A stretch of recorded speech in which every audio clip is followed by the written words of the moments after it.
कांच का आयताकार स्लेब से प्रकाश का अपवर्तन। तो सबसे पहले समझ लीजिए कि कांच का आयताकार स्लेब क्या होता है। तो आप लोगों ने माचिस का डब्बा देखा होगा, तो माचिस का डब्बा ही को सपोज कर लीजिए कि वो कांच का बना हुआ है, तो वही बन जाएगा स्लेब।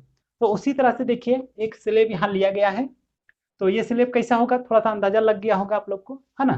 तो साबुन का टिकिया कहिए या तो माचिस का डब्बा बोलिए, और वही अगर कांच का बना हुआ है तो वही हो जाएगा हम लोग का कांच का आयताकार स्लेब। तो इसमें प्रकाश का अपवर्तन किस तरह से होगा उसी को हम लोग बात करेंगे। तो कहीं से भी प्रकाश सपोज कर लीजिए कि वो स्रोत से निकला और यहां से होते हुए यहाँ आएगा, तो इधर क्या है मेरा हवा है, ये क्या है तो कांच का बना हुआ है ना, और इधर फिर हवा है। तो प्रकाश यहाँ से निकलेगा और यहाँ से होते होते होते इस बिंदु पर आएगा, मतलब स्लेब का बिंदु पर टच करेगा। तो ये विरल है और ये सघन है ना, क्योंकि इधर हवा है और इधर कांच है। तो विरल से सघन में जाने के चलते प्रकाश क्या होता है अभिलंब की ओर मुड़ेगा ना। तो अभिलंब की ओर मुड़ गया और प्रकाश यहाँ सीधा ना जाकर के थोड़ा सा टेढ़ा हुआ, और प्रकाश कांच के अंदर ही होते होते होते होते यहाँ तक पहुंचा। अब इस पॉइंट पर आने के बाद प्रकाश कहाँ जाने वाला है, तो प्रकाश हवा में जाने वाला है, मतलब कि सघन से विरल माध्यम में जाने वाला है। और सघन से विरल में जब भी प्रकाश जाता है तो वो अभिलंब से दूर हटता है। तो उसी चलते यहाँ पर अभिलंब डाले हैं, तो प्रकाश ये सीधे नहीं गया, क्या हुआ अभिलंब से थोड़ा हट गया। तो अभिलंब से थोड़ा हट जाएगा और क्यू आर की दिशा में गति करने लगेगा, है ना। तो यही सभी चीजों को यहाँ पर लिख करके बताया गया है ना। इसमें एक चीज आप ध्यान दीजिएगा, तो यहाँ पर एक चीज और बताया गया है क्या कि पार्श्व विस्थापन। तो पार्श्व विस्थापन क्या है उसको हम लोग देखेंगे इधर, लेकिन अभी यहाँ का फिगर का और कुछ चीज को देख लीजिए। ये हुआ मेरा आपतित किरण, ये हुआ मेरा अपवर्तित किरण, और यहाँ से इधर जो है ना ये हुआ मेरा निर्गत किरण, यहाँ से यहाँ तक हुआ मेरा निर्गत किरण। और जो अभी मैंने आप लोग को समझाया वही चीज को यहाँ पर लिख करके बताया गया है। तो चलिए इसको पढ़ते हैं।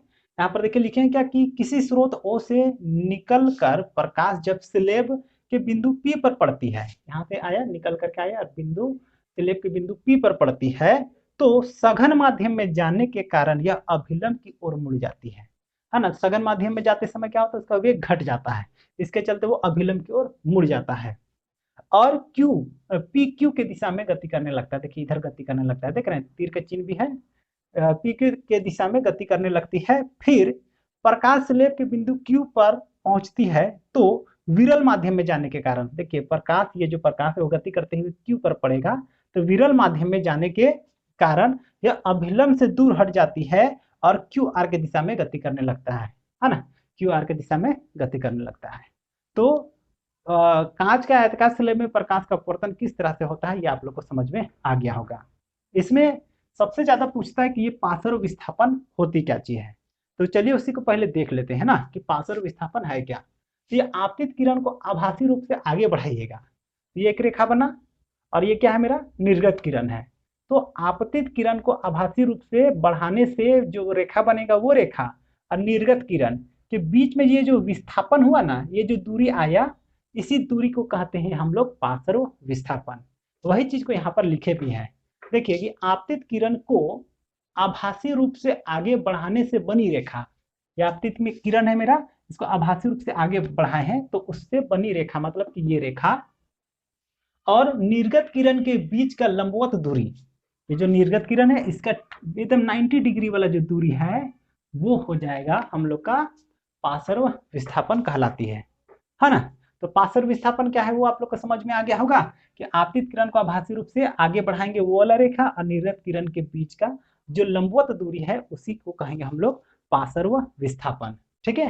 अब ये पार्श्व विस्थापन कौन कौन चीज पर निर्भर करता है ये भी हम लोग का इंपॉर्टेंट चीज है।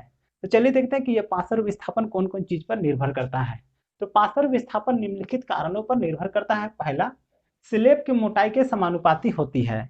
समानुपाती का अर्थ आपको पहले से भी मालूम होगा कि समानुपाती का अर्थ होता है कि एक चीज बढ़ेगा तो दूसरा चीज भी बढ़ेगा।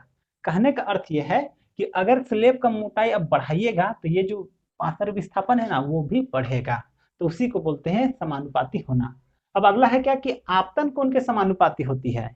ये जो कोण है ना ये है मेरा आपतन कोण, ये जितना ज्यादा लीजिएगा वो ये जो ये वाला जितना ज्यादा लीजिएगा ना तो पार्श्व विस्थापन भी उतना ज्यादा होगा, है ना। तो वही हो गया मेरा समानुपाती। अब देखिए आगे, कांच के अपवर्तनांक के समानुपाती होती है। तो ये जो स्लेब है, ये स्लेब जिस कांच से बना हुआ है उसका अपवर्तनांक के समानुपाती होती है। कहने का अर्थ यह है कि अपवर्तनांक अगर ज्यादा रहेगा तो अब ये पार्श्व विस्थापन भी ज्यादा होगा। चौथा पॉइंट है हम लोग का कि प्रकाश के तरंगदैर्ध्य के व्युत्क्रमानुपाती होती है। अब व्युत्क्रमानुपाती का अर्थ आप लोग समझते हैं कि एक बढ़ेगा तो दूसरा घटेगा, है ना।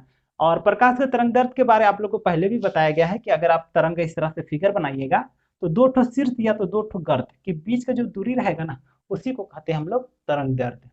तो अगर ये ज्यादा वाला प्रकाश किरण लीजिएगा, जैसे कि प्रकाश में देखा जाए तो लाल रंग का जो प्रकाश है ना, उसका तरंगदैर्ध्य ज्यादा होता है, और बैगनी रंग का प्रकाश का बात किया जाए तो उसका तरंगदैर्ध्य कम होता है। तो अगर आप इसमें बैगनी रंग का प्रकाश को प्रवाहित कीजिएगा तो ये कम होगा, तो क्या होगा, पार्श्व विस्थापन बढ़ेगा, क्योंकि ये व्युत्क्रमानुपाती है, एक बढ़ेगा तो दूसरा घटेगा। तो ये कम होने के चलते ये बढ़ जाएगा।